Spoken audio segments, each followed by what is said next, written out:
rights and international organizations will come to order.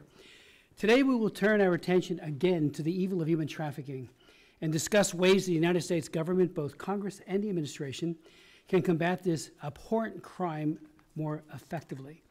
This is the 43rd congressional hearing that I've chaired on human trafficking. Unfortunately, there is much more to be done.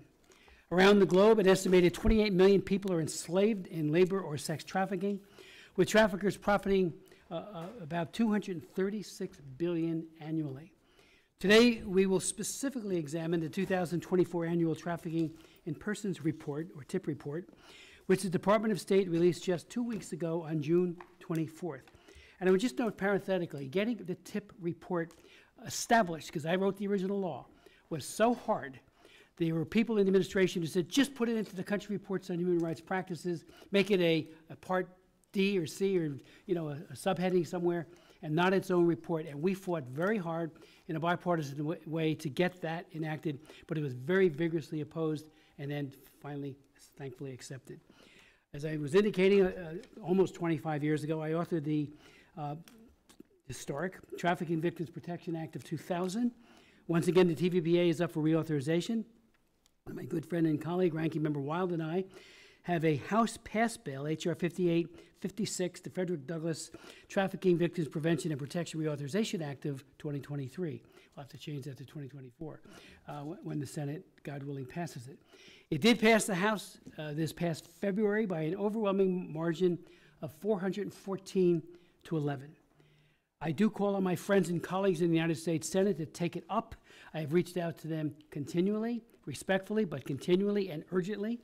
This vital legislation should be enacted without haste to let governments, civil society, the bad guys, the purveyors of this heinous practice, and especially the victims and survivors know that we have not stopped fighting or caring about this vital human rights issue.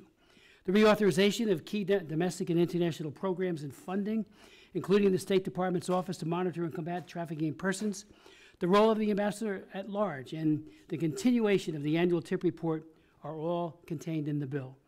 It is time to get this bill to the President's desk. It should have been there a long time ago, but let's do it now before this session ends and we start all over again in the next session. The TVPA is a whole-of-government approach, as I think many of you know, to combat sex and labor trafficking in the United States and around the world. It puts forward a comprehensive counter-trafficking in persons strategy that integrated the 3 Ps: protection for victims of trafficking, prosecution of the traffickers, and prevention of human trafficking in the first place. And sometimes we add a 4th for the partnership, since none of us can do it alone. And if we want to be successful, we need those friends and allies across civil society and, of course, in other governments. Among the law's many provisions was the creation of an annual TIP report. It's written by the Office to Monitor and Combat Trafficking in Persons at the State Department, and analyzes countries' efforts to meet certain minimum standards for elimination of human trafficking. The tier rankings in the TIP report is a vital tool for the United States government to fight human trafficking. It's also a great mirror for those, and believe me, I meet with delegations all the time who object to parts of it, and when you really get down to it, they agree that what we're saying often is right, but they don't like to be called out. And it's very important that we be willing to speak truth to power in that way. It is the gold standard for pushing governments to reform their own laws, prosecute criminals, and take strong measures to end trafficking in their countries. The TIP report only works when it judges governments strictly based on the minimum standards for fighting human trafficking as laid out in the TVPA as amended. Political considerations cannot seep into the report. And I would note parenthetically there, in the past we have had that happen, where there were ambassadors and there were others, assistant secretaries and regional, who fought hard to keep their country or countries off the Tier 3 rating. That's totally unacceptable. That sells out the victims, as we all know, and I know the Honorable Cindy Dyer knows that so well, and very often there is a fight. Now, differences of opinion are inevitable, but when it's being done for other purposes and other parts of the agenda, absolutely unacceptable. Call it the way it is, and then decide what is the best application of the prescribed sanctions and the like in the bill. I was glad to see this year that the TIP report, the world's top violators of human rights, countries such as China, Cuba, North Korea, Iran, Belarus, Russia, and Nicaragua, rightfully remain ranked in Tier 3.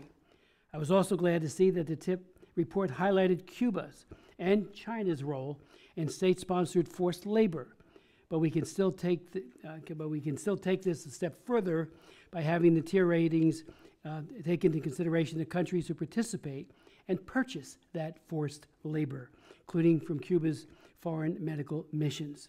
Likewise, Laos was rightfully downgraded to the Tier 2 watch list, in part due to a human trafficking threat rapidly emerging out of Southeast Asia, where Chinese transnational organized crime syndicates operate scam centers with impunity. Bordering Laos and both Burma and Cambodia remain in the Tier 3 designation. These criminals traffic innocent people from all over the world, luring them to prison compounds with fake job advertisements and offers. Only once these victims arrive at apartment blocks surrounded by armed guards and barbed wire do they realize they're hooked, they can't escape. Victims are forced to work in these compounds, conducting elaborate online cybercurrency scams known as pig butchering. Forced by their traffickers to communicate digitally with unsuspecting scam victims, including in the United States, scam center workers attempt to strike up a text through WhatsApp or even through phone conversations to gain trust and build relationships. Victims are then tricked into depositing money into fraudulent so-called crypto investment platforms controlled by the scam center. Once enough money is deposited, the scammer withdraws the money, deletes the fake account, and disappears. Through the dystopian fraud, innocent Americans are being robbed of their life savings. Estimates of money stolen from Americans through pig butchering scams are now over $3.5 billion. And without a whole of government effort, the problem will likely only get worse. Yet pig butchering is a double crime. It destroys the lives in the U.S. by robbing unsuspecting victims of their life savings, while it also is destroying the lives of the trafficking victims in Southeast Asia through forced labor. Most of these scam centers are in Burma, Laos, and Cambodia. These countries' governments need to act to shut down these vile operations to help free the forced labor victims, over 300,000 of them by 2023, and bring the perpetrators to justice. Neighboring countries such as Thailand, Singapore, and Vietnam also do little to combat the rampant human trafficking occurring on and through their borders, as well as the money laundering occurring through their financial institutions. Unlike the appropriate tier rankings for Laos, Cambodia, and Burma, I would argue that Vietnam, and I've been pushing this for years. I've traveled there, I've met with human rights activists in Vietnam and victims. Vietnam does not warrant an upgrade from Tier 2 watch list to Tier 2. We cannot reward the Communist Party of Vietnam for repeatedly misleading the U.S. on its weak efforts to combat human trafficking. Civil society organizations have reached out, concerned about Vietnam's sham upgrade to Tier 2 status due to their lack of transparency and accountability for government officials. That said, I was pleased to see that under the topics of special interest, the mention of trafficking for the purchase of organ removal and forced organ harvesting. I have a bill, H.R. 1154, the Forced Organ Harvesting Act of 2023. It passed the House 413-2 in March, not of this year, of last year. Can't get that out of the Senate either. This bill imposes property, passport, and visa blocking sanctions on persons, individuals, and entities involved in forced organ harvesting or trafficking in persons for the purpose of organ removal. The Frederick Douglass bill also contains a provision to permanently include in the TIP report information about the trafficking in persons for the purpose of organ removal, including cases and steps governments are undertaking to prevent, identify, and eliminate such trafficking. Before closing, I'd like to mention one more troubling development. Recent years have seen the rise of a disturbing new normalization of so-called sex work, intergenerational sexual partnerships, or transactional, I should say, sex. These terms are pushed by certain NGOs, international organizations, and government organizations alike, and they advocate for legalized prostitution. Not only do these terms subtly undermine U.S. law in the TVPA, which defines sex trafficking and personal sex acts, they also attempt to normalize sex trafficking and the sexual abuse and exploitation of children. Let's be clear. The TVPA defines the term commercial sex act as any sex act on account of which anything of value, anything, is given to or received by any person. And any commercial sex act in which the person is induced to perform such acts and has not attained the age of 18, it is called sex trafficking under the TVPA. And that was a landmark change we got in the year 2000 when it was signed into law. I was shocked and disturbed to see that Belgium was upgraded to Tier 1 after passing a new law in May of 2024 on legalizing the role of third parties, including pimps and madams, and treating exploited women as employees and holding them to account for refusing sex acts. Congress must stand with the disturbing ideological trend. I agree fully with the UN Special Rapporteur on Violence Against Women and Girls, Reem Aslam, who wrote in June of 2024 in her report to the UN Human Rights Council. She said, and I quote, "Prostitution reduces women and girls to mere commodities and perpetuates the system of discrimination and violence that hinders their ability to achieve true equality. Given the immense harm experienced by women and girls in prostitution, it is important to use terminology that aligns with international human rights law and standards. Terms like sex work sanitize the harmful reality of prostitution. Prostitution is not a liberating job choice. Sex trafficking should not be called sex work. Responsible governments, organizations, and advocates have a duty to fight this disturbing and twisted ideological trend." Today, we will hear, and I am deeply grateful to our witnesses, from Ambassador Cindy Dyer, Ambassador at Large to Monitor and Combat Trafficking in Persons, and from Jason Towers, Burma Country Director at the United States Institute of Peace and an expert in Southeast Asian trafficking scam centers. I would like to now yield to my good friend and colleague, Susan Wild, for any comments you might have. Thank you so much, Mr. Chairman. Thank you for convening this. Thank you to our witnesses. I am, as always, appreciative of the opportunity to have this hearing. As I stated in our last hearing on this subject, combating the scourge of human trafficking, especially among children, but not exclusively, should never be a partisan issue. Chairman Smith, I am proud to have worked with you and other members across the aisle on this priority, and I look forward to continuing that work. The release of the 2024 Trafficking in Persons, TIP report, is an opportunity to take stock of the progress we have made and the enormous amount of work that remains to be done. In my view, our priorities remain the same as those I articulated in our last hearing: engaging in robust, principled diplomacy, both bilaterally and in international fora, reporting on countries consistently and without regard to political pressure or geopolitical considerations, and being willing to take on powerful interests, including very profitable corporations that benefit from the appalling reality of child labor.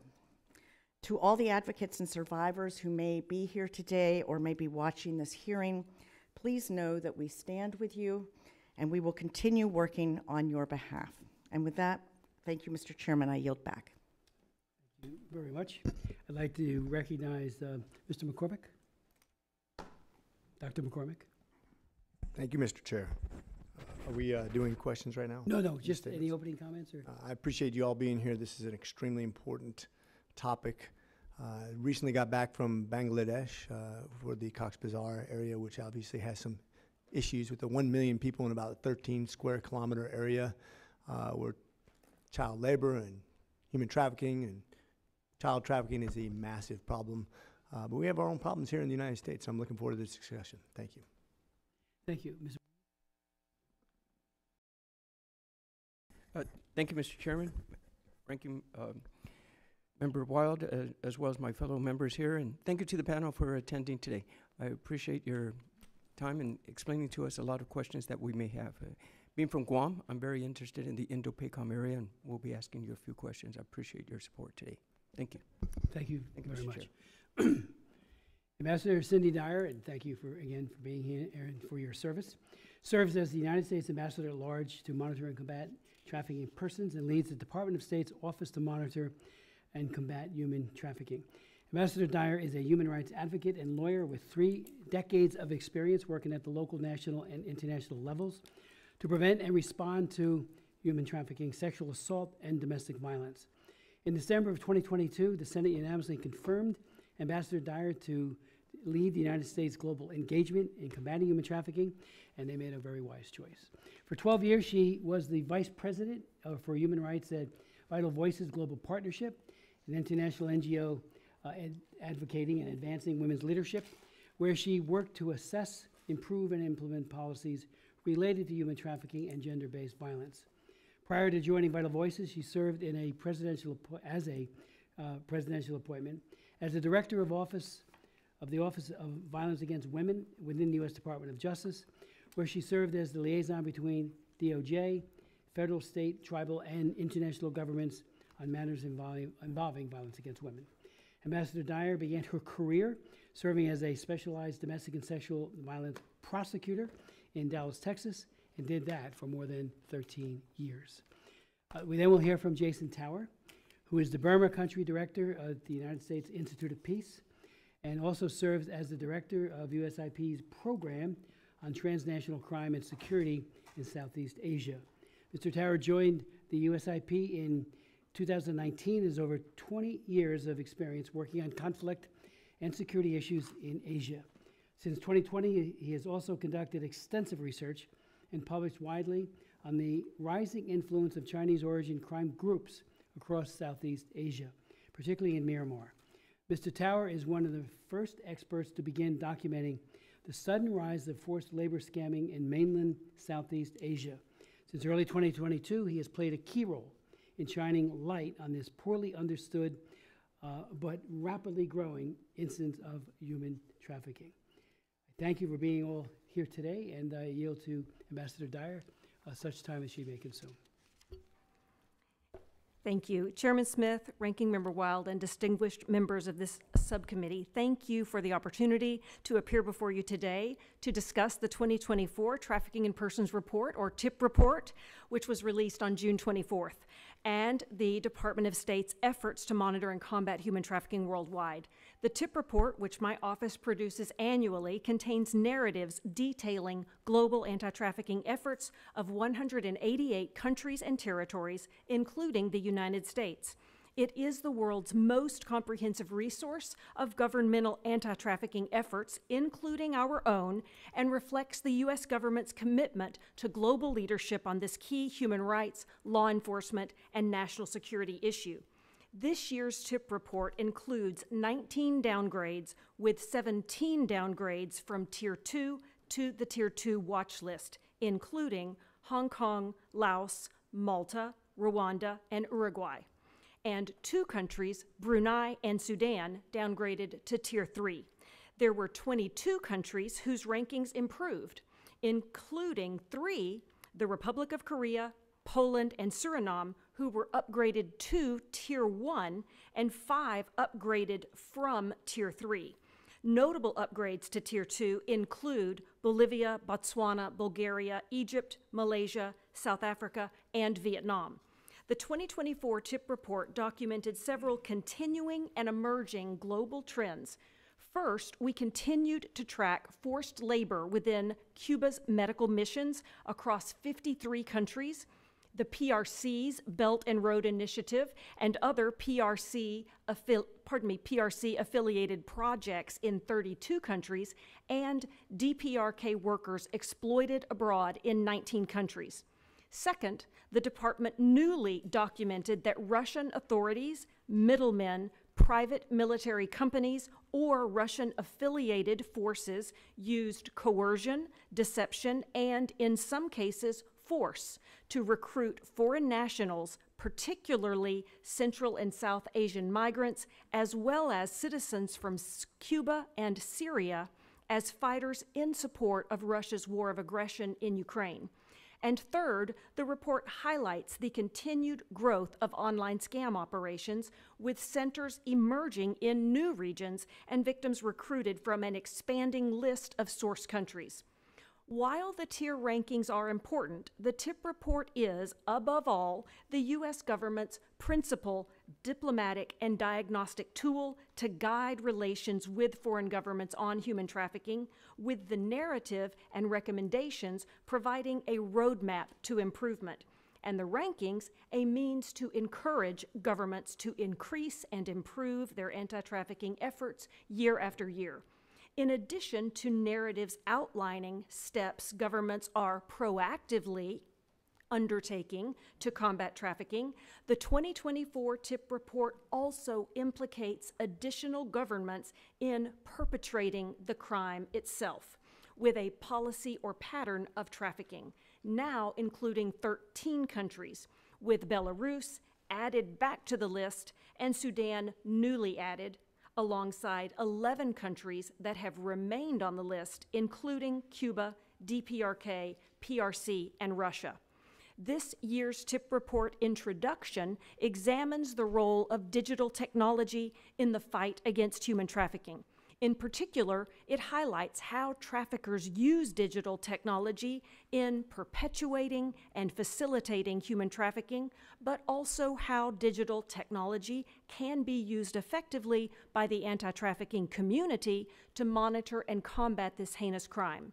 One example of the nexus of human trafficking and digital technology is the phenomenon of online scam operations, often run by local PRC national operated crime syndicates. These scam centers have been predominantly located in Southeast Asia, primarily in Burma, Cambodia, and Laos. The 2024 TIP report documents the expansion of online scam operations from Southeast Asia to countries in the Western Hemisphere, Europe, Africa, and the Gulf, ensnaring victims from more than 60 countries.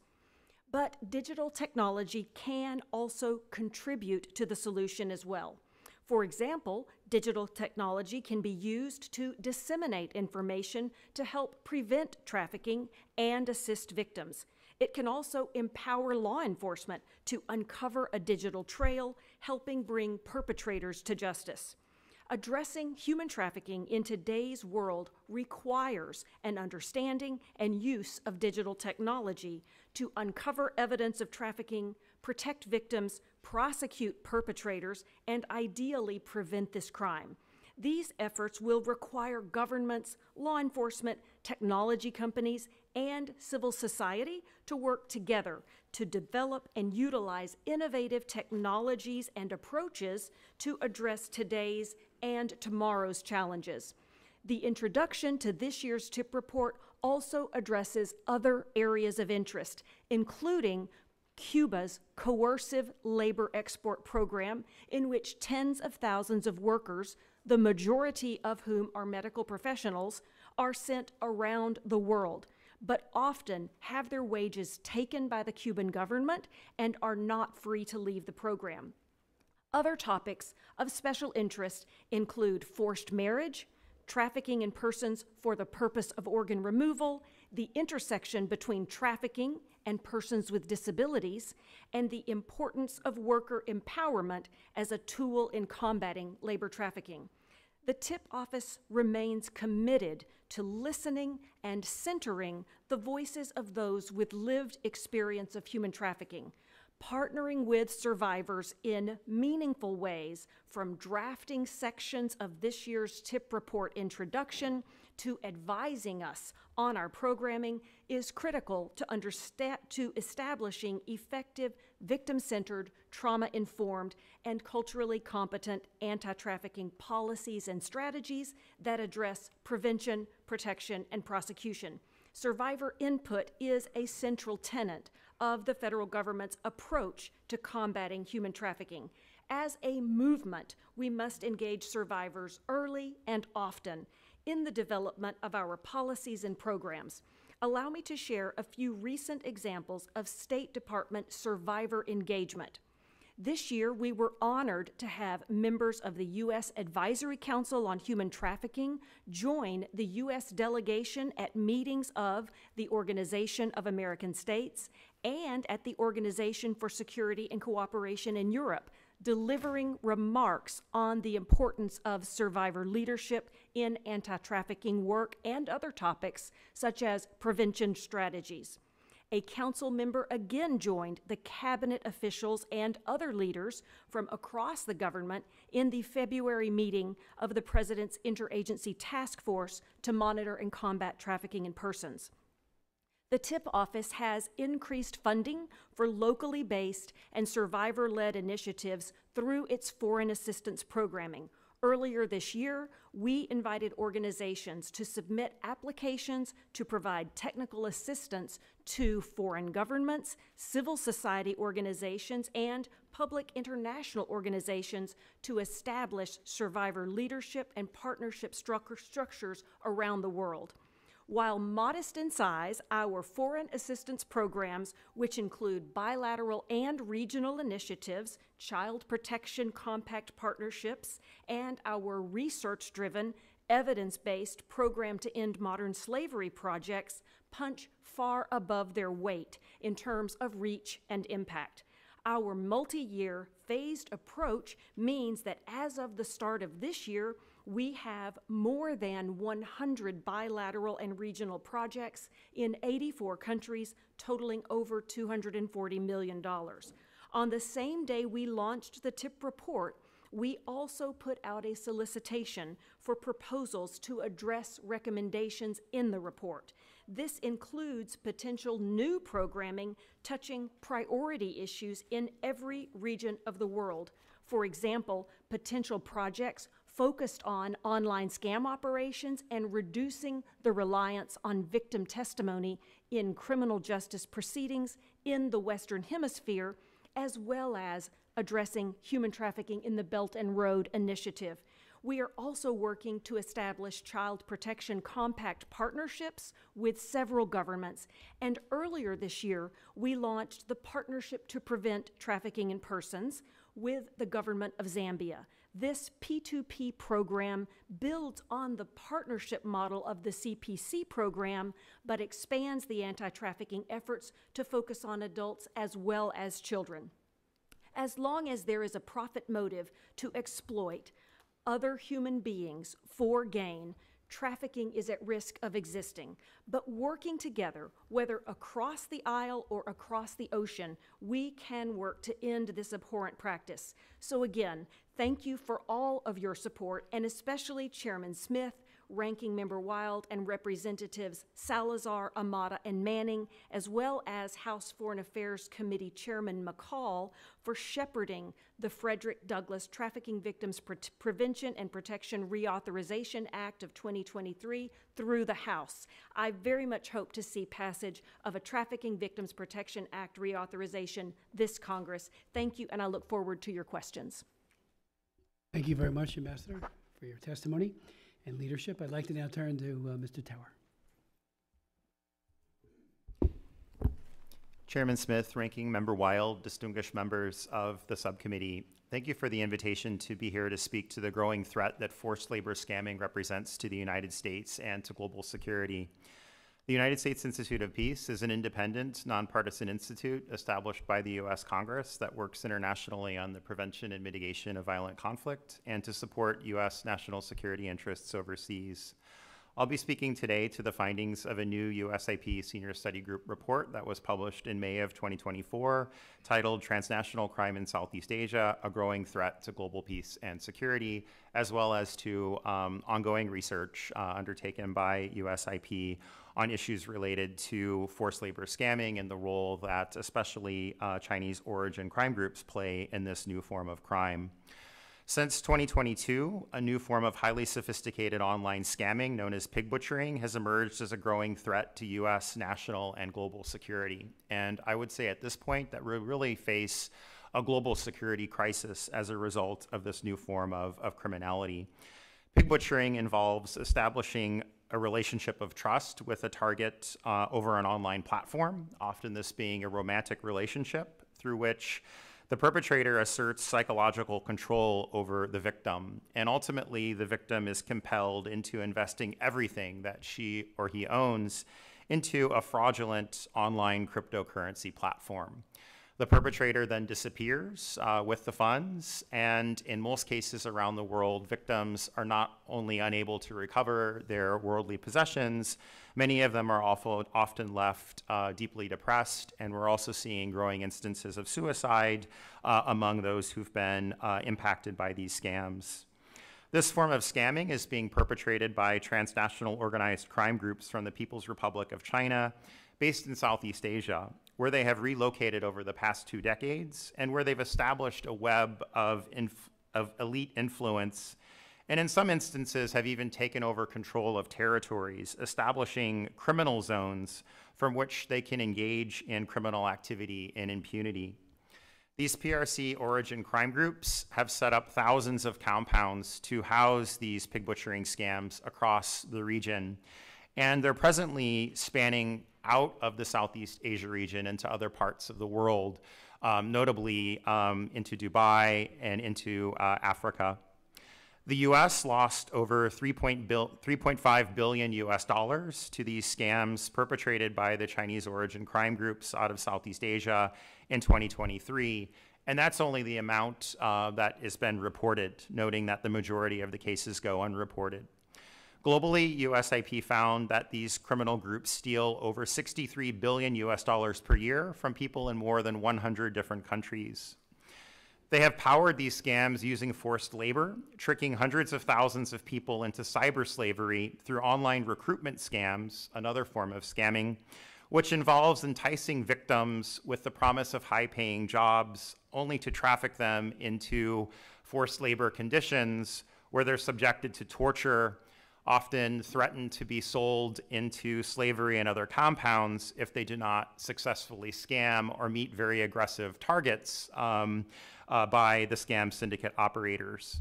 Nationals of 66 countries, including the United States, have been trafficked or otherwise tricked into these scam compounds. This is happening on an industrial scale in 3 countries, Myanmar, Cambodia, and in Laos, but is also found in the Philippines, and again, it's spreading further around the world with evidence of these scam syndicates having been found in several different jurisdictions. The scams depend on the criminal actors maintaining free and open access to a full range of social media platforms and recruitment websites. So many of the victims, both of the scams, the pig butchering scams, as well as human trafficking, are targeted over common platforms such as Facebook, WhatsApp, WeChat, TikTok, or LinkedIn. These criminal groups also maintain deep ties in mainland China, with much of the infrastructure that houses these scam syndicates today actually being built by Chinese state-owned enterprises, which accepted lucrative contracts from the Chinese crime groups to build the infrastructure where these victims of human trafficking and forced labor scamming are now held. The criminal syndicates have also built deep relationships in almost every country in Southeast Asia, where they tap into key cross-border resources needed to fuel the scam centers. This includes using countries such as Thailand and Vietnam as transit countries for victims of human trafficking, using Singapore, the Philippines, and Malaysia to launder funds and to develop new financial tools and cryptocurrency products that are used in the scams, as well as really targeting every country in the Southeast Asia region with forced labor scamming. And we're seeing that actually the region and the countries of ASEAN are some of the hardest hit countries, both in terms of losses to the scams, as well as trafficking victims into scam centers. This activity now represents a direct threat to US interests at home and abroad. According to US authorities, Americans are now targeted more than any other group in the world by these scams. This is being accelerated by an aggressive crackdown that the Chinese government has undertaken since 2022 on scams that are targeting Chinese nationals. The result is that the Chinese origin crime syndicates are adapting. China reported a 30% decrease in these scams over the past 8 months, while the US reports unprecedented losses as many of the criminal syndicates have pivoted to targeting more Americans and targeting more of a global population. These trends also undermine years of US investments in countering human trafficking. For the first time, you're seeing countries like Myanmar, Cambodia, and Laos become destination countries of human trafficking. And according to a recent report by Interpol, anyone, anywhere can now become a victim of trafficking simply by applying for a job online. Another threat to the US stems from China's response to these crimes. With many countries becoming more desperate to find a solution, China is leveraging this issue to strengthen the influence of its police and its authoritarian form of policing around the globe, enhancing also its security influence, which threatens US investments in democracy, governance, and human rights. Sadly, the response to this phenomenon to present is limited, ad hoc, and uncoordinated. Awareness of the pig butchering scams in the US and many other countries around the world remains low. Law enforcement is not tooled with the technologies and skills needed to trace and seize, especially cryptocurrency. That is the main form of currency stolen by these scams. Social media companies are not held accountable when their platforms are used to traffic victims or to steal billions of dollars from unsuspecting victims. Resources for victim response are also limited given the new patterns in victims of human trafficking and the traditional organizations that are responding not being tooled with resources needed to support those victims. When it comes to human trafficking into the compounds, efforts are also very ad hoc. Recent cases of victims from Morocco and Uganda that were trafficked into Myanmar required that senior officials from those countries be sent out to the region to engage in weeks of negotiations with criminals and armed groups in Myanmar controlling these compounds, with many of the victims being injured or even killed trying to get out. In other cases, families have paid large ransoms to extract their relatives that have been trapped in these centers, with there being instances of people paying up to $100,000 to retrieve their relatives from the scam centers. Others have been treated as criminals rather than victims of trafficking when being brought out, and this is happening especially in the People's Republic of China, but then also across the region more broadly. In our USIP Senior Study Group report on these issues, we identify this as a growing threat to global peace and security. And we urge that the US considers a whole of government response to this phenomenon of forced labor trafficking. Potentially, this could be led by the National Security Council, which could establish an interagency task force to steer this effort both at home and abroad, as well as to assert US leadership on this issue internationally.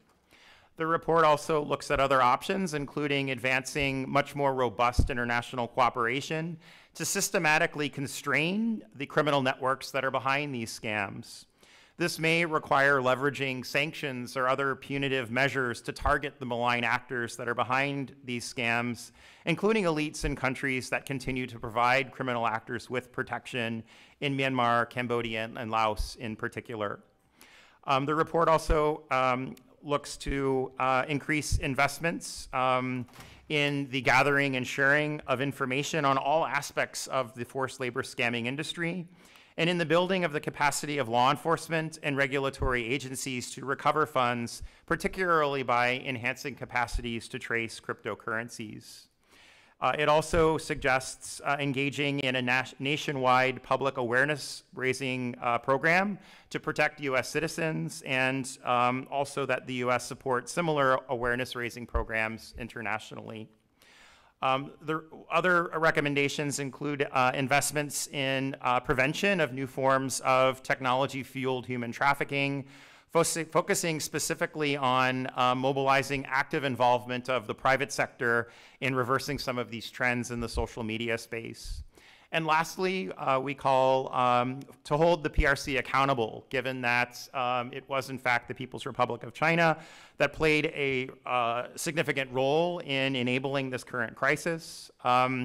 Look at demanding that China share intelligence on these issues and take decisive action to prevent Chinese origin crime groups from harming the United States in maybe a similar manner as to what we've done around the fentanyl crisis.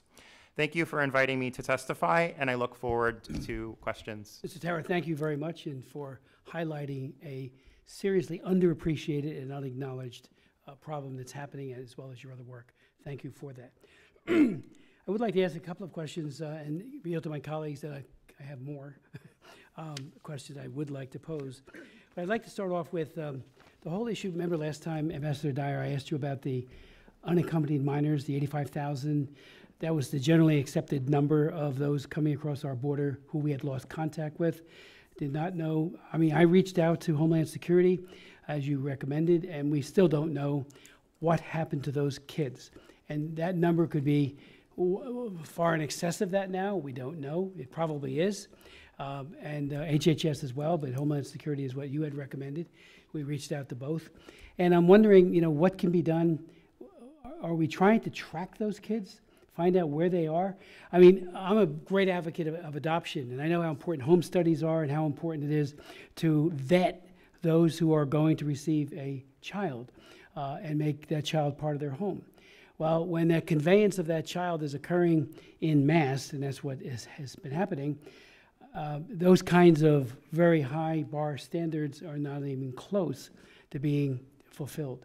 So it would be easy for a scammer to get their hands on a kid to sexually exploit and/or labor exploitation, but we still seem to be woefully ill-informed about what about those kids.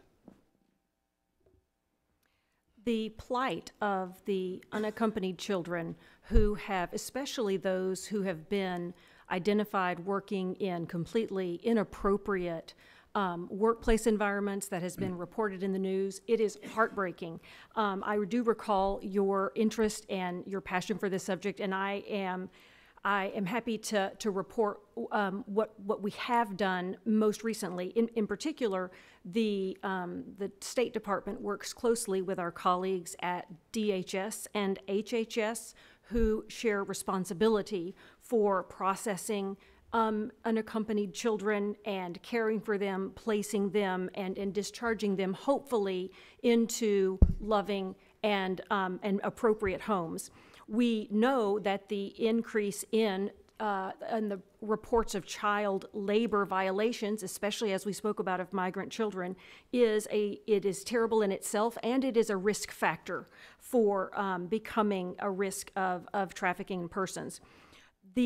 This is something that actually we covered fairly significantly in the U.S. narrative of this year's Trafficking in Persons report.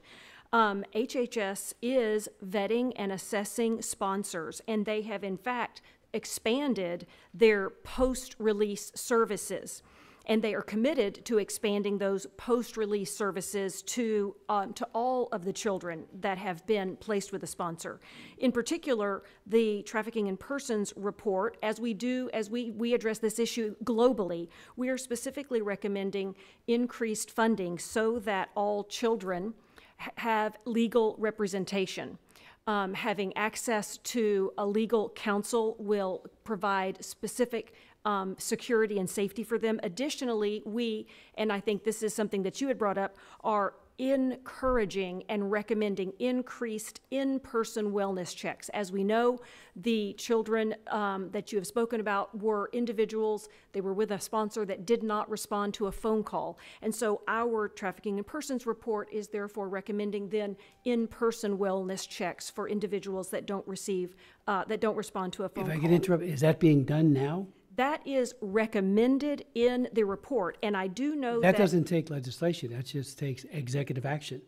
Why won't they do it? What we know for sure is that HHS has already expanded the post-release services, and they are seeking funding to expand them to all children. I think more specificity, I might need to refer to my colleagues at HHS, but I do know that they have, and this was reported in the Trafficking in Persons report as a positive development. There was a notable expansion of services, specifically post-release services to children. Has there been any accountability for the 85,000? Have any been discovered to have been exploited? Have they been brought to a safe haven of some kind, whether it be within a family or some government institution? What about those kids? I think that the specific circumstances of the individual children would be something that maybe we would have to refer to my colleagues at HHS. I don't have access to the specific identifying information. Could you make that inquiry? I mean, you are the top tip person, and Yes, and as you we know, believe in our own neighborhoods, these kids are being horribly mistreated. We don't know. They're probably very afraid to come forward.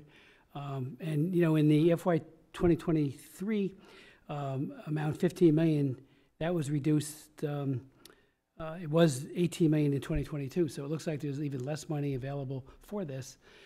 So I don't think it's a matter of money. I think it's a matter of prioritization. It's saying, if that were my child, heaven and earth would be moved before I would say, oh, that person is okay. When you have any kind of doubt whatsoever, again, using the model, if I could, of adoption. I mean, we do vigorous vetting with adoption. Even there's problems, but they're mitigated because of that vetting process. So if you could get back to us with that, it would be extraordinarily yes, as you know, we work closely through the Senior Policy Operating Group, and in fact, some of these improvements that were noted in the TIP report were discussed in those meetings, and we are happy to follow up on that. Okay, thank you. You know, you mentioned the Senior Policy Operating Group.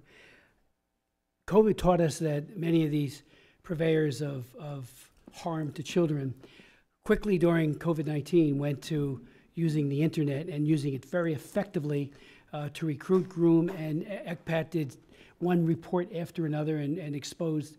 And we also, you know, like a chorus, called out for more protection for these kids. And I'm just wondering, what do you think needs to be done to further protect kids from that kind of online exploitation where they're groomed?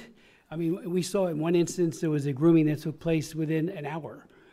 You know, the person befriended this vulnerable young girl, and next thing you know, she was being exploited. It equally goes for the boys too, where these people are masters at, and very masterful at exploiting people. What are we doing on that front? As the Trafficking in Persons report has noted, and as you have said, we have definitely seen an increase in online sexual exploitation of children, sex trafficking of children, and child sexual abuse material in both the U.S. and other countries post-COVID. And we absolutely acknowledge that social media can be used to allure kids. This is one of the reasons that the TIP report highlighted the introduction focusing on technology and its impact on trafficking and how it can be used for good and also for bad. Specific to your questions, we recommend that parents, government, tech companies, and media partner.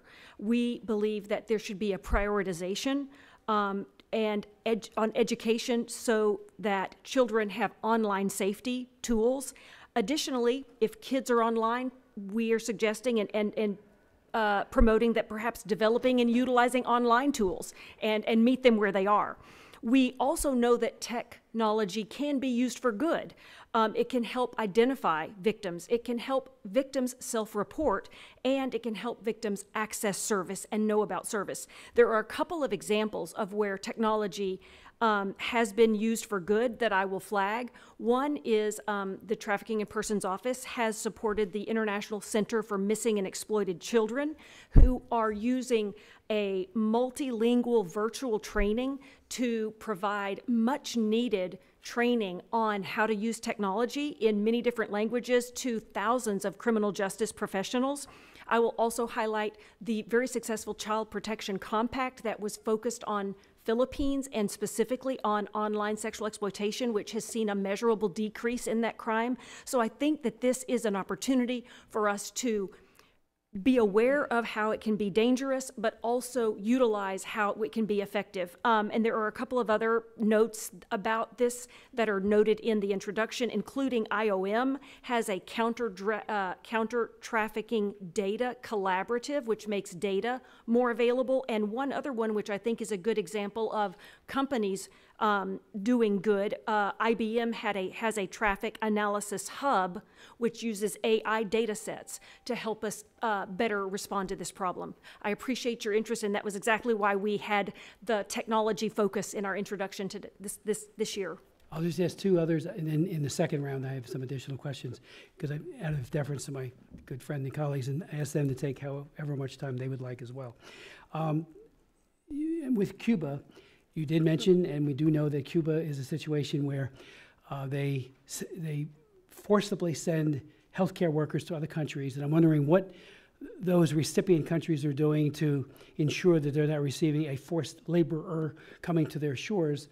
I remember years ago, I had a hearing in 2012 with Dr. Oscar Bichette, who was an OBGYN who was horribly mistreated by Fidel Castro, put in solitary prison.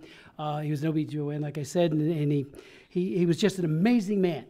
He actually came and testified, not here, but on the island of Cuba through a clandestine means. That's how brave this man is. And he talked about that and just how foolish the Western world is vis-a-vis Cuba in buying into these false narratives. And I'll give an example myself.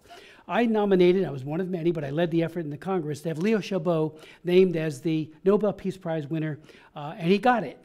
So I was there at the Nobel Peace Prize ceremony, dinner with some of the Nobel Peace Prize members of the parliament to do the actual selection. So I asked them all about Cuba. And they said, oh, they have a great health system and they export doctors. And I said, do you know those doctors go under duress? And that's putting it mildly, that they do not go voluntarily. They are forced. It's not like some benign, humanitarian initiative on the part of the Cuban government. It's a way of promoting their policies at the expense of these men and women who were forced into that service. I was amazed that they were so ill-informed about that. So, what are these other countries doing to say, if you're going to send us doctors, LPNs, nurses and the like, we want to make sure they're coming in an absolute voluntary fashion. Secondly, on Vietnam, I've chaired dozens of hearings on Vietnam, gone there many times. I remember when CPC was coming up, country of particular concern, and the Bush administration, in order to curry favor with them to get a trade deal, lifted the country of particular concern, even though the policies were egregious when it came to religious freedom, wiped it all out, gave it to them, and they said the day that they got the trade agreement, that there will be no linkage whatsoever to human rights, including religious freedom. I couldn't believe how brazen they were and how unappreciative they were to the kowtowing by George W. Bush, which he did, and I argued with them incessantly. I have been trying ever since to get that back. There's a parallel here, in my humble opinion, with trafficking.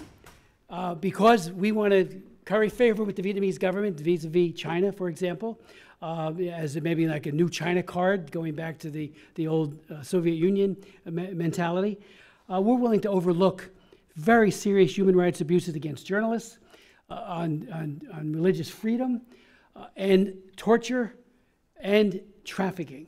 And I've been arguing, I have a bill in right now called the Vietnam Human Rights Act. Zoe Lofgren is the Prince Democrat primary co-sponsor. We really believe it's a bipartisan effort. It's passed 3 times, gone over to the Senate, and holds get put on it because we're not going to tell them what to do on human rights. It's like if they have a good human rights policy, we want to applaud them, not hold them to account. I can't figure out why Vietnam is not a Tier 3 country. I followed very closely. Forced labor is a problem. Sex trafficking is always a problem, but forced labor is a problem. And even the first prosecution under my law, the Trafficking Victims Protection Act of 2000, was against the Vietnamese government, of all things. They never paid up. They never did anything. They just looked the other way and hoisted their finger at us in a very disrespectful way. So I can't get, how do they get off, or how are they not on Tier 3? Those 2 questions. I'll answer them in reverse order, sir. With regard to Vietnam, please know that our staff works all year. I know that the TIP report gets a lot of flurry of attention in June, but please know that our staff is working all year long to obtain as much information about countries as we can. We are working here in DC, but also our staff in the embassies around the world. And we are working to gather information from not only governments, but also all sources available, including NGOs, international organizations, open sources, and media. and then objectively assessing the information that we obtain against the minimum standards in the TVPA, and then specifically comparing that information to the year before. As you very well know, Vietnam was in a situation where they could not stay on the Tier 2 watch list. They had to go up or down this year. Our choice was putting them up to Tier 2 or down to Tier 3. When we looked at the information that we obtained from every different source throughout the entire year and compared it to how Vietnam did last year, they had improved from how they did last year. Specifically, we noted an increase in investigations, prosecutions, and convictions. But as we know, prosecution alone is not what we look at. We also saw an increase in victim identification and assistance to those victims. So the protection measure had increased. Specifically, of particular note is the online scam operations. Vietnam repatriated more than 4,000 victims from online scam operations. And they also consulted with NGOs and international organizations on their amended legislation. Now, they absolutely have a big improvement that they need to do, and this was very critically pointed out in the narrative, specifically regarding concerns about complicity. We noted that they closed the investigation and reinstated a person who was allegedly complicit in very harmful practices. Additionally, we also acknowledged and called out that they did not consistently screen and identify victims who were rescued, so to speak, from those online scam operations. But when we looked at the data that we obtained this year and compared it to last year as required by the TVPA, it was more appropriate to move them up than down when comparing those 2 years.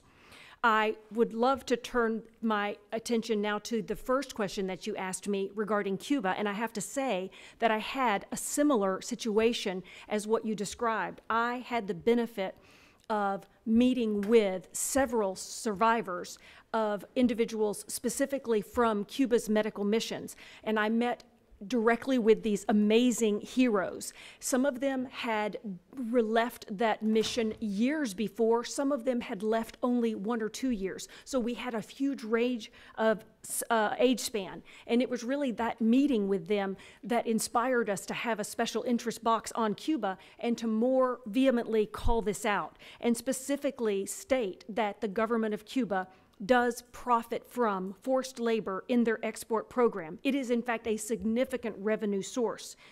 Obviously, as you well know, we have been raising these concerns since 2010, and it's been a policy and pattern country for 5 years. But what we have done this year is take that meeting with participants of this program and worked with them to develop survivor-recommended suggestions and recommendations for countries who are going to participate in this program despite the severe concerns about forced labor.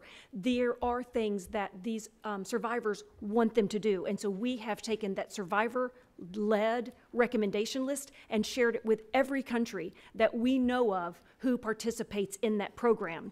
I'll give you an example of some of the information that's included in there, which means investigating the conditions regularly of these medical professionals, auditing any numbers or reports that the Cuban medical professionals may give you, contracting directly with the doctors rather than with the government of Cuba, making your agreement public, which is currently not done. And then the final thing that I'll say, just to make sure that we were using every opportunity that we had, I spoke personally with the special rapporteur on contemporary forms of slavery, Obokata, and the special rapporteur on trafficking in persons, Mullally, so that we are organizing our efforts and being coalescing and really presenting a united front to address this terrible abuse. Thank you so much for asking me about it. I would just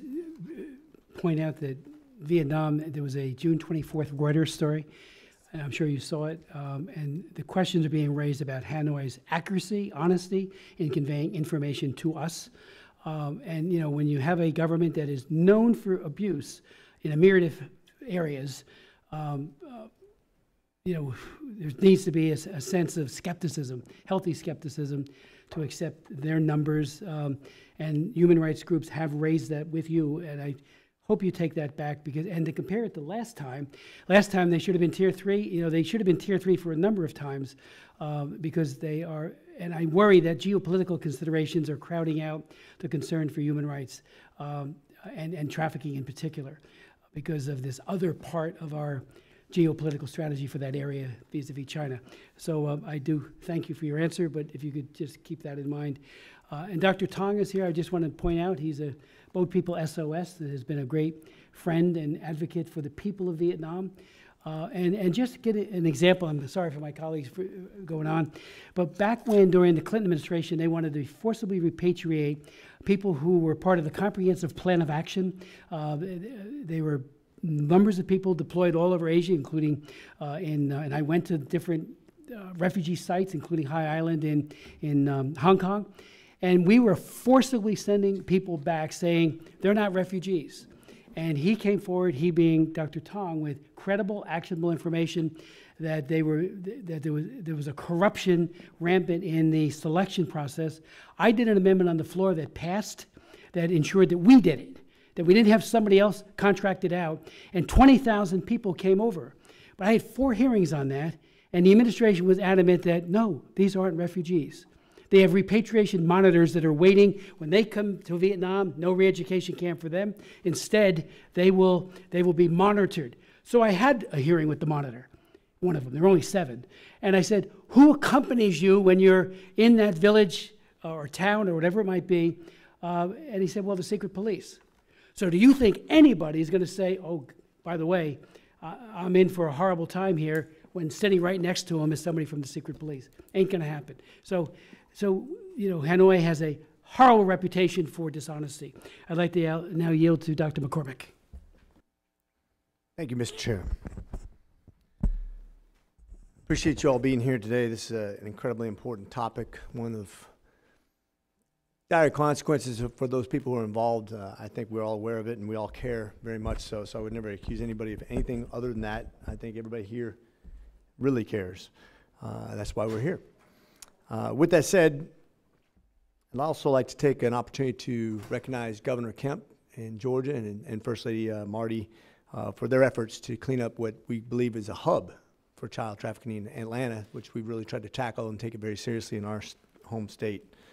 I think it's interesting, Ms. Ambassador, that we're currently in the Tier 1 category, I believe, correct? And Yes, we've been there. Have we ever not been in Tier 1? We have not. Okay. And I think the Tier 2 category, I'm just going to read off the list of what it's defined as far as what because we're researching what defines each category. Tier 2 is countries whose governments do not fully meet the Trafficking Victims Protection Act minimum standards, but are making significant efforts to bring themselves to compliance with those standards, and for which the estimated number of victims of severe forms of trafficking is very significant or significantly increasing, and their country is not taking proportional concrete actions. One thing that disturbs me, and I mentioned before that I'd just come back from Bangladesh and Cox's Bazar, where they have 1 million people there, and they're in Tier 2, and I'm sure Malaysia is even worse. I didn't see them, Myanmar, I didn't even see them on the list, but I'm sure they're not doing well. You have 1 million people, but each person has strict accountability. We can literally keep track of every single person there. Why? Because they have to subsist on $8 per person per month. So they track that pretty incredibly strictly, right? So we have good accountability of people. Here in the United States, we lack the same accountability. One thing that disturbs me greatly is we have a southern border. We've had at least 10 million people come across in the last few years. Of that, at least in the 21-22 era, we had 85,000 children come across, which a significant portion of them were handed over to people. We have no idea who they are in relationship to the children. We stopped the DNA testing. We stopped DNA testing, which we knew at least around 9% were unrelated genetically. So then we stopped it for some reason. knowing that that's a problem, knowing that the coyotes and traffickers of children would use that against those children, we stopped testing people genetically. Single parents coming across who could be kidnapping their children from the other parent. We don't do anything about that. We have up to 70% of all women being sexually exploited as they come across the southern border, and we have 2 million that got away. We have no idea anything about them, including the children that get away. They haven't even been addressed. So how is it the United States is doing a good job and Bangladesh is doing a bad job in comparison? Because it seems a bit hypocritical to me. Thank you. And you actually bring up a really good point that I want to take the opportunity to sort of clarify. The Trafficking in Persons report compares a government's efforts during the reporting period to how that government did during the previous reporting period. It doesn't actually compare countries to one another. The way that it was wisely set up is that we have metrics and pieces of data that we compare for this reporting period versus how that country did the reporting period before. So addressing that, apples to apples, United States to United States. Before we tested people DNA, before we had a secure border, before people weren't coming over and unaccounted for, before we didn't have 85,000 children coming across with no accountability, how are we not doing worse in our tier comparison to the previous years? That's my question. In this reporting period, I'll tell you some of the specific pieces of data that we did consider in this analysis. One is that more money was spent for services. Another was that the administration deployed the most agents and officials ever. Okay, I'm going to stop you right there because I hear this all the time. Money spent. How's that doing for schools? Money spent. How's that doing for the border? More Border Patrol agents to do what? Process people in. That's why they're not undocumented migrants. They're very well documented illegal invaders, just to make a point. Allow me to give a different number. We had an increase in the number of federal prosecutions and an increase in the number of convictions for both sex trafficking and labor trafficking as compared to the year before. We also did... How many by numeric standards did you have an increase in? How many more prosecutions numerically? I do not have that figure in front of me, but I'm happy to follow up. Okay, so I'm just going to make another point. When you have 10 million people come across the border, you have no genetic testing, you know that people are being sexually exploited, you don't know which children belong to who, I think that's a severe lack of accountability. I think it's hypocritical, and I think we need to stop with the cooking of the books. We need to have accountability. We should go back to genetic testing. We should not be encouraging people to come across the border masked by coyotes who basically exploit child trafficking, human trafficking, illegal drug trafficking. This is a catastrophe of the southern border that is absolutely, undeniably affecting children in the most negative and egregious ways. We should be ashamed of ourselves. And I don't think you're understanding my point when I'm saying we are not doing our job. As a tier 1 nation who's supposed to be leading the way, the United States, with all the technologies, all the things we stand for, not giving children the right representation when it comes to accountability and making sure they are not raped and trafficked and taken away from their families because we just don't know. And that's the truth.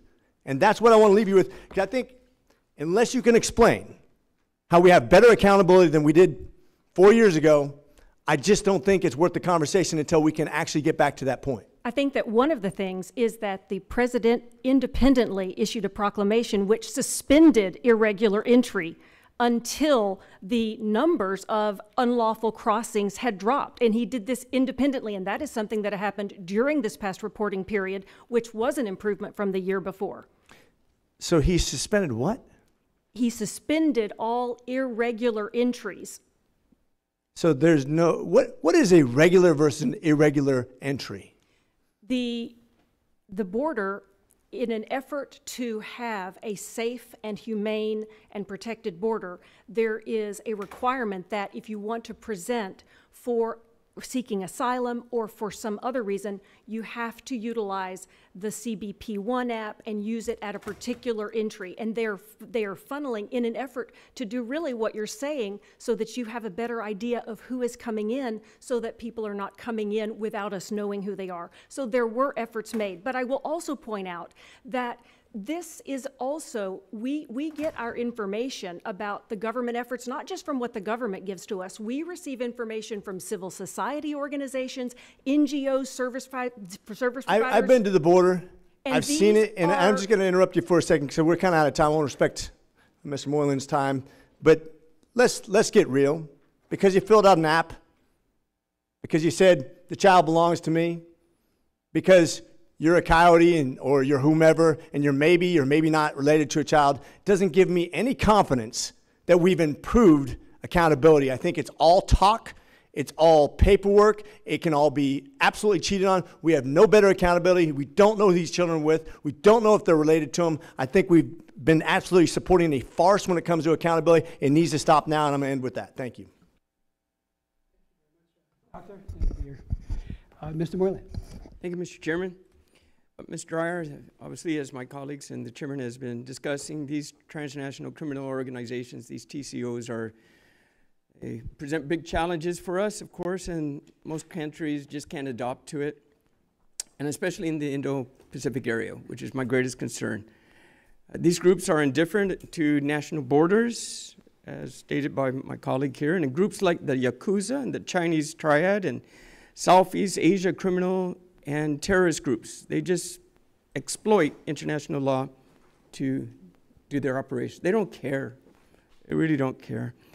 So, Mr. Dreyer, how can we as the United States better leverage these resources that we have and coordinate better with global partners and adversaries, if we have to, within the Indo-Pacific on these common issues?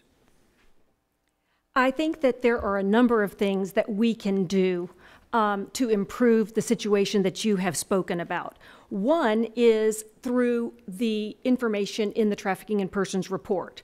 That report attempts to highlight the challenges and the problems that you have laid out. As one example, knowing that the PRC is behind some of these transnational organizations, we have specifically called out their treatment of Uyghurs and other Tibetans, other minorities. Additionally, we have highlighted in the report the treatment of PRC nationals in the Belt and Road Initiative. And of course, we have highlighted the online scam traffickers. The online scam operation traffickers often have links to the PRC. But some of the things that we're doing to address this and actually try to create an improvement is exactly what you're talking about, which is regional cooperation. One of the things that I did when I was traveling in my travels, which I heavily focused on the region that was impacted by the online scam operations. Last year, I actually traveled to Thailand, where I had the opportunity to meet with Mr. Tower, Cambodia, Laos, Malaysia, and Singapore. But in Singapore, I gave the keynote address to the ASEAN governments. All ASEAN governments were represented, and I spoke about the issue of the online scam operations and the need to have greater regional cooperation. This is not something that we're going to be able to solve in a silo. It is definitely expanding, and we've got to have greater regional cooperation. One additional thing, in addition to speaking to that group, I have brought this issue up in my bilateral meetings and multilateral meetings, including with the Organization for Security and Cooperation and the Organization for American States. But one thing that we also listen to experts, and we try our best to do what they recommend. Experts like Mr. Tower, and I'm going to give you just 4 examples of things that we're doing to specifically address some of the online scam operations and these transnational criminal organizations. One, in Thailand, we're investing by assisting investigators to better utilize technology so that they can actually hold perpetrators accountable, but also to help with regional cooperation. In Laos, we are providing services for victims who are repatriated, who have come back from these online scam operations, and specifically training immigration officials in Laos to try to prevent victims from going and falling prey to these operations. Another regional effort that we are doing is focused on the Southeast Asia region, and it is focused on creating coordination and cooperation between criminal justice professionals so that better identification and referral of victims. And then the last thing, which is something that I was so happy to hear Mr. Tower mention it, we know that if the traffickers are using social media platforms and online digital technology, then so should we. And so we have a program specifically to raise awareness on social media platforms that the traffickers are using to fraudulently recruit, to put correct information out there, to flag fraudulent ads, to try to use the sources that the traffickers are using themselves. Because you're so right, sir, it's going to take all of us working together on this issue. Appreciate that. And Mr. Tower, she just handed it over to you, but I have a specific question for you, by the way. So more likely than not, we have our national instability directly leads to an increase in domestic and transnational crime. So in relations to Myanmar, Mr. Tower, what does the current situation mean for border nations like China, as well as the Indo-Pacific at large for human trafficking and other illicit smuggling? Thank you for the question. I think it's important to recognize that the February 1st, 2020 military coup perpetrated by the Myanmar Army has been a key factor in enabling a lot of this rise in criminal activity that you're seeing in Myanmar, but also really reverberating across the region. You saw where before the coup, the democratically elected government, the NLD, was on a trajectory to really crack down on some of this criminal activity. So many of the casino cities, which were the precursors to the scam compounds that now line Myanmar's borders, they were under significant pressure from the democratically elected government. And the NLD government also had called out the role that Chinese criminal groups were playing, trying to advance some of these large-scale criminal enclaves as a part of China's Belt and Road Initiative. So they actually pushed back. By August of 2020, you saw where the PRC actually openly disassociated the BRI from some of this criminal activity in response to the NLD's efforts. Following the coup, all of that really was undone, and you've seen where in Myanmar these casino cities have turned into some of the largest places in the region where you have really criminal actors perpetrating these online scams using forced labor in impunity. The China border was completely lined with these scam syndicates. The Thai border, you've seen where they've continued to grow because of the conditions following the coup, where the Myanmar military has deployed the country's police to coerce the Myanmar people. It's really focused all of the country's resources on fighting a war against the population. And so that has played to the advantage of the criminal groups in that country. And in fact, the only way in which you've seen a crackdown on some of this criminal activity is when in the northern part of the country, some of the ethnic armed organizations actually decided to launch a armed operation referred to as Operation 1027. This happened up on the China border in October of last year. These ethnic armed organizations claim they had two goals. One was to eradicate scam centers, and the other was to eradicate the Myanmar military dictatorship. And they managed to disrupt roughly 300 of these scam centers in northern Myanmar. Unfortunately, most of the kingpins got away and relocated to the Myanmar-Thai border, or pivoted to Cambodia, or pivoted to Laos. And I think that illustrates both the challenges of dealing with these issues in Myanmar under the current conditions that have been created by the Myanmar military, as well as the ability of these criminal actors to pivot between different countries. So if you have these sort of bilateral types of crackdowns, or if you have a crackdown that really only touches on compounds in one particular part of the region, they're going to end up relocating in other areas. Appreciate that. Just a final question for Mr. Iyer. So for my district of Guam, our proximity to countries with higher numbers of human trafficking cases represents a hidden threat. And with an increase in fentanyl, which we have a big increase on Guam, and illegal entries to the U.S. territories and bases in the Pacific, these TCOs' influence is just bound to follow. So, Mr. R., what programs are in place to mitigate against Pacific TCO influence before they reach the shores of Guam, USA, and the Northern Mariana Islands of the United States?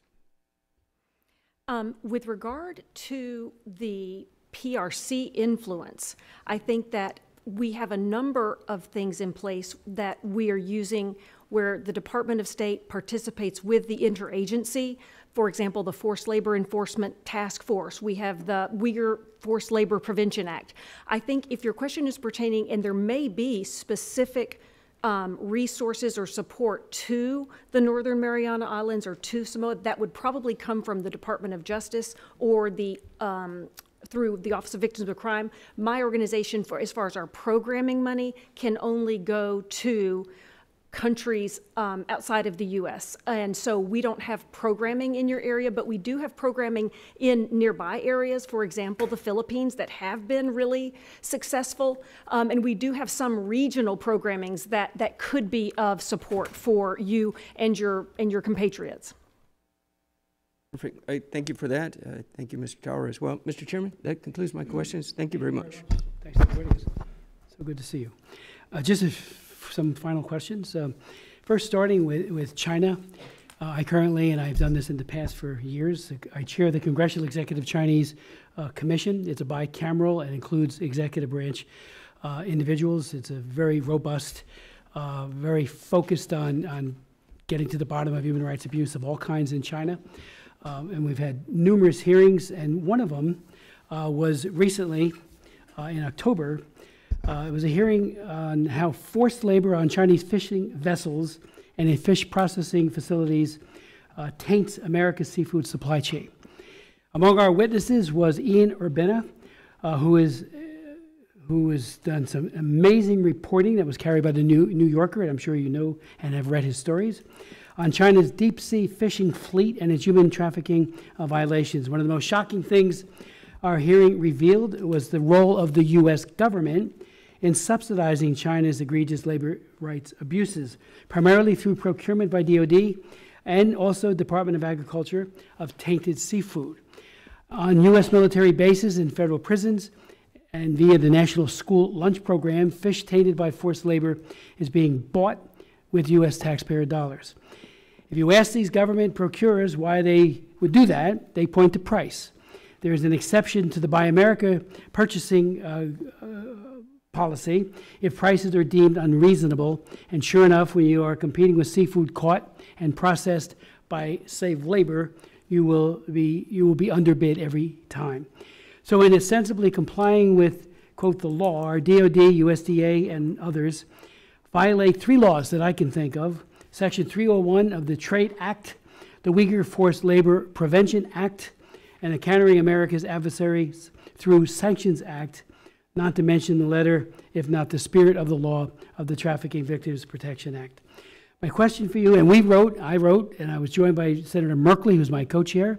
I am the chairman, he's the co-chair, and we switch every 2 years with regards to who is the lead. I'm the lead in this Congress.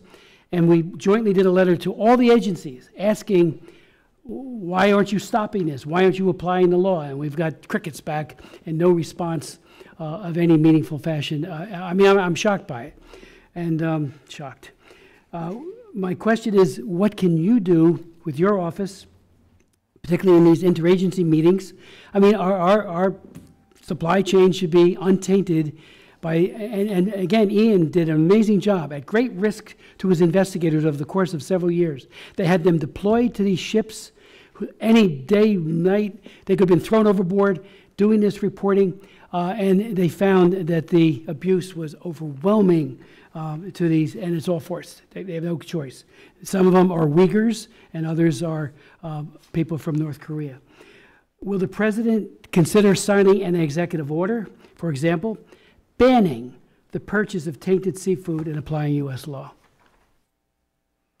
Thank you so much for bringing this up. I find the plight of fishermen, especially those that are on these distant water fishing vessels, to be particularly heartbreaking. They have, as you know better than anybody, they have often no access to fresh drinking water. They are subject to transfers at sea. They spend years and years away from land, and it is rife with opportunities for abuse. I too am a big fan of the Outlaw Ocean Project and have had the opportunity to speak with Ian Urbina and learn from his wise counsel. I'll tell you a few things that the Trafficking in Persons Office is doing to address the forced labor in the fishing industry. One is we do call it out in the Trafficking in Persons report. There are several countries that we are specifically not only identifying where it is occurring, but also making specific recommendations. For example, sometimes we are specifically recommending that countries do not allow transfers at sea, that make those individuals come back so that they have an opportunity to seek care if they need it. We are also active participants in the Forced Labor Enforcement Task Force and in implementing the Uyghur Forced Labor Prevention Act. As you know, we have put many new entities on that, the UFLPA entity list, and I'm happy to tell you that just earlier in late June, we included a seafood processing company specifically from China.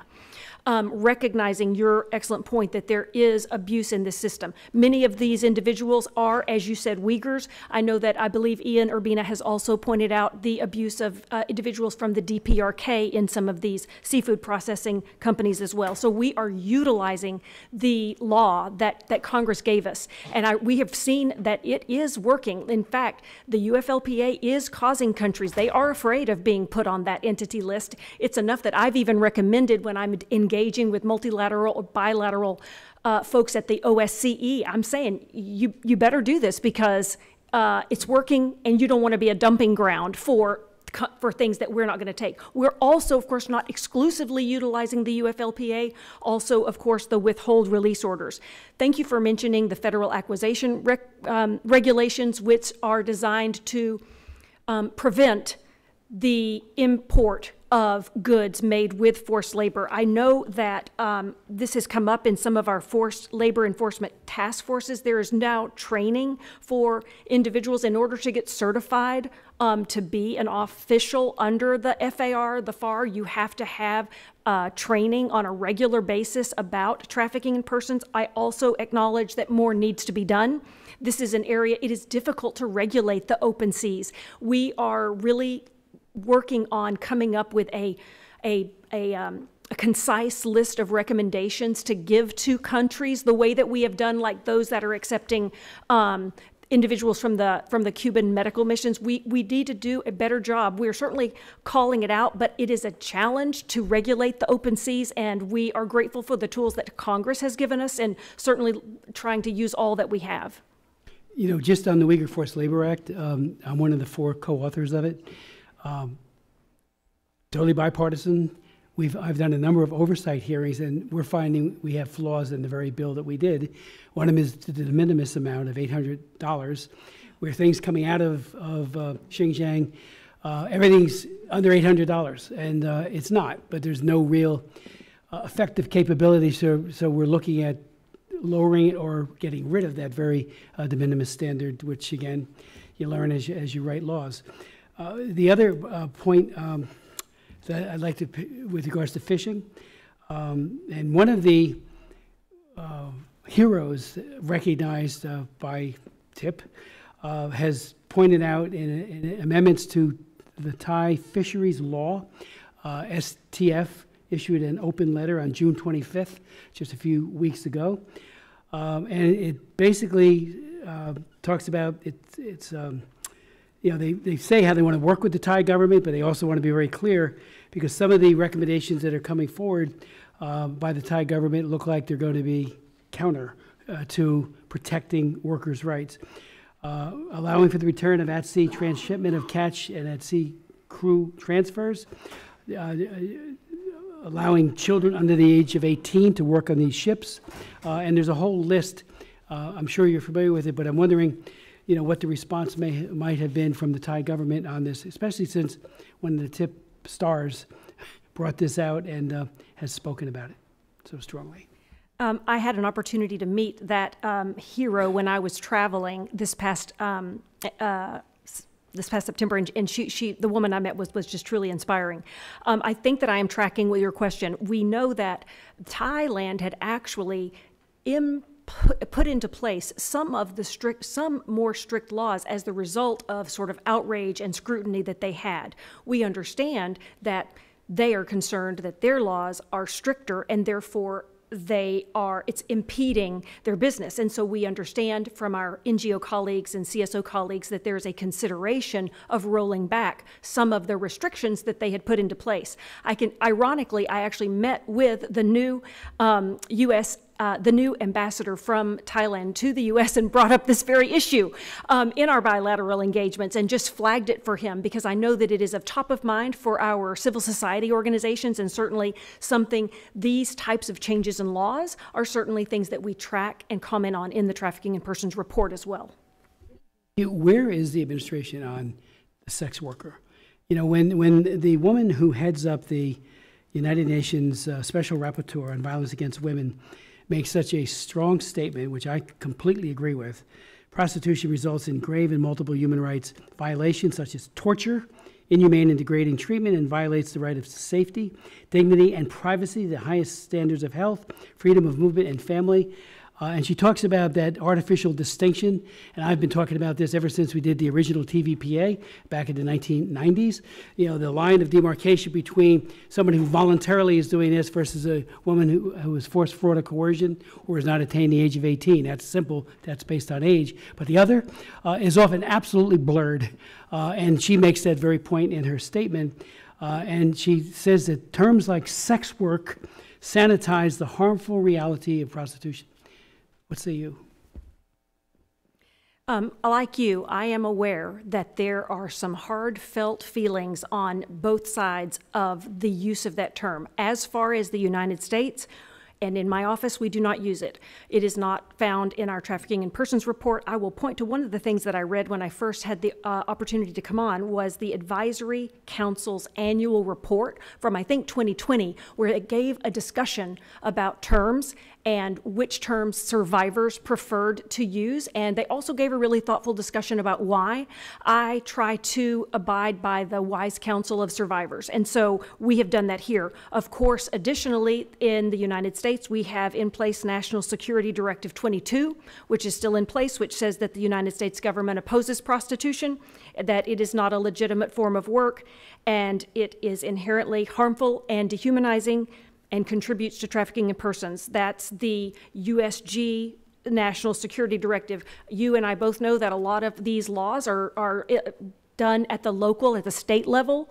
They're, you know, as far as prostitution laws or terms that they use, some of it is done at the state level, but that's the position from the U.S. government. Can I just ask you, Belgium's decriminalization, what impact, if any, did that have on their tier rating? Belgium passed that law outside of the reporting period. That law passed on May the 24th. Our reporting period ended on March 31st. And so that law and any impact that law may have would be assessed in next year's report because it falls within that reporting period. Please, thank you, and please assess it very vigorously. I mean, when the World Cup was in Germany, I did a series of hearings about prostitution where it is legalized in Germany.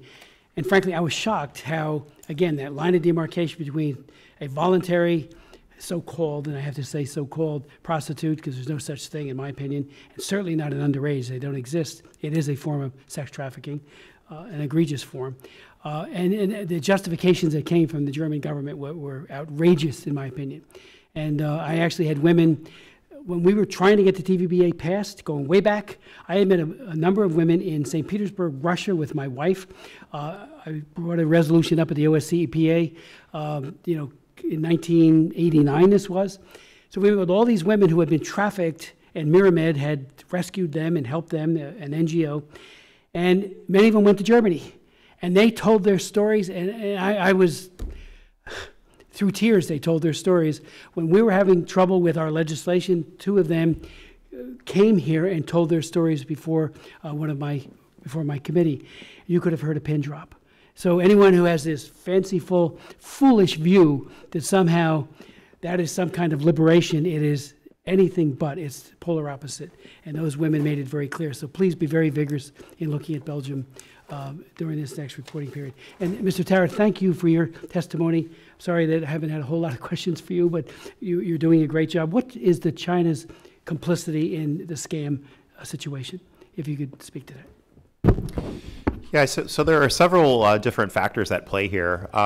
One is that the infrastructure where all of these scams are taking place inside of, you've seen where over the past 2 decades, many of these transnational criminal groups, they've actually built very close relationships with many elements of the Chinese state. This includes with Chinese state-owned enterprises, and I could cite many examples of this, but there are, just to pick one, in the Myanmar-Thai border, starting from 2017, you had a Chinese crime group that was headed by a wanted criminal from China that was openly associating with China's Belt and Road Initiative, and that gave a $350 million contract to a Chinese state-owned enterprise. And that is that infrastructure that was built between 2017 and 2019 is now one of the largest scam centers in the region. There are tens of thousands of people inside of this particular scam center. It was similar across the board, where many of these criminal actors, they masqueraded under China's BRI. They built close relationships with Chinese state-owned enterprises. In some cases, they even built relationships with Chinese planning bodies and with think tanks under those planning bodies who designed high-level plans for projects that even under China's own laws should be illegal. It's illegal for Chinese companies under Chinese laws to invest in casino cities overseas, for example, and yet that was happening with Chinese state-owned enterprises providing the infrastructure for it, and with some of these planning bodies in China playing a direct role in enabling all of this criminal activity. So in many ways, what you saw happen is that China created a Frankenstein monster. It empowered many of these criminal actors. It openly collaborated with them, and it enabled them to build this web of influence across the region, such that the criminal actors now have been able to begin even stealing money from across China. In addition to the US now being one of the largest sources or largest countries targeted by scammers, you had many people from across China also targeted by the same scams. This continues today with many of the criminal kingpins that are behind these various networks operating scam centers in Southeast Asia, but then also openly putting information about those scam centers onto platforms like TikTok. And here I would highlight the example of Wang Kok-koi, also known as Broken Tooth, who is a convicted triad leader who in 2020 initiated another of the large scam centers in Myanmar. This individual lives in China. He seems to launder his funds back into China. The US government has actually placed sanctions on this individual, and yet he is still openly he kind of operates as something of a criminal influencer on TikTok, very active on that platform. So this illustrates another way in which the PRC continues to enable some of this activity. And then lastly, you see where the Chinese law enforcement approach to this, the crackdown to this, it's targeting individual scammers who scam in China. And this creates incentives where the scam syndicates are targeting Chinese nationals less, and they're pivoting to target others around the world, which is harmful for the US, it's harmful for the rest of the globe. And this is another, I think, way in which China's approach to this is causing harm to other countries. Ambassador Dyer, just 2 things, final. Going back for decades, and then most recently, I've chaired hearings on people who investigate on behalf of a company in China, their workplace operation to determine whether or not, it may not be ILO standards, but whether or not abuse is occurring, whether or not arrearages are occurring in terms of paying salaries, workplace occupational hazards and the like. And it turns out that much of it is a big fat scam. These people go in, they talk to someone, hey, you over there, tell me, how's it going? You think they're going to talk, again, with management, which could be very illogical, which probably is PR, Chinese Communist Party directed. They're not going to be forthcoming because there's no job protection when that investigator walks out. So we did a hearing on it. I did one years ago. We looked at Apple and some of these other companies, and it's one big fat scam. And I just can't believe that's not being discussed more. I would encourage you, because that's a form of human trafficking of a very high order. When all of these products are being made, so many, not all, coming here to our shores, and they're being done at slave labor type situations. And these auditors sit there and go, okay. And I've read several auditors' reports, and frankly, I was shocked at how, I asked questions about it, and then we had the hearing on it just recently. So please take a good, strong look at that, especially with regards to the PRC. Any new sanctions coming towards China? Because it's sanctions time now. You got the report now, sanctions. I'm glad you asked about sanctions. As a former prosecutor, I love a powerful accountability tool, and we know that this is a powerful tool to promote both human rights and accountability. I will tell you that we are looking to support its use where appropriate. We even have now on staff in the Trafficking in Persons Office a senior sanctions policy advisor who is looking at various authorities to target individuals and entities. Currently, that individual has identified and is examining several priority sectors to potentially use this authorization. I will look forward to giving you more information. Who is that? It's a senior. No, but who is it? Oh, his name is Patrick Reed. I'd love to meet with him if Yes, that's possible. he is so smart. You would great. love to meet with him. He is so smart. We are really working aggressively on this, have identified several priority sectors, and would be happy to give you further information in a different setting at a later time. Thank you. And the trafficking report, for decades, it has been printed in a very presentable fashion. And I give it out to every delegation I meet with. I encourage my colleagues to do the same. As special representative for the OSCE Parliamentary Assembly, I bring hundreds of copies when I go and hand them out, and it not just singles out the country of the participant you're talking to. You're from Germany, you're in here too, so are we. But it gives them an idea of just the scope and the breadth of the work that's being done here, that there is an accountability factor, and when it's just online or in a much more truncated version like this one, I mean, the other one is 4 times thicker with lots of very good narrative and information. I encourage you to please go back to the other format. Cost may be something. Please tell us exactly what it is. We'll try to get the appropriators to put in a line item if it's necessary. But it is a very useful tool. People don't necessarily go online. I do for this because it's not sitting in a book the way it used to be. But it's a great source. And again, when somebody's talking to somebody, says, look, even when Thailand was very upset with Burma. No, not Burma. It'll come. Because on the fishing industry, they were getting a very, Thailand, a bad mark, and the other wasn't. They were getting red carded by the European Union for all of this, but it was for one reason, geopolitical again. It was because of the trade partnership agreement, and you can't be on the list if you, Malaysia is what I'm talking about. And it was just very discouraging. But what did they do? They looked through the book. Yeah, they could do it online too, but they're going back and forth. Please go back to printing it. Do I hear a I hate big yes? making decisions that you don't like, sir. I think that as part of the department's modernization efforts, as well as just the trend across government that has been going on since 2011, there was an executive order that told us, print less and presume it's all going to be online.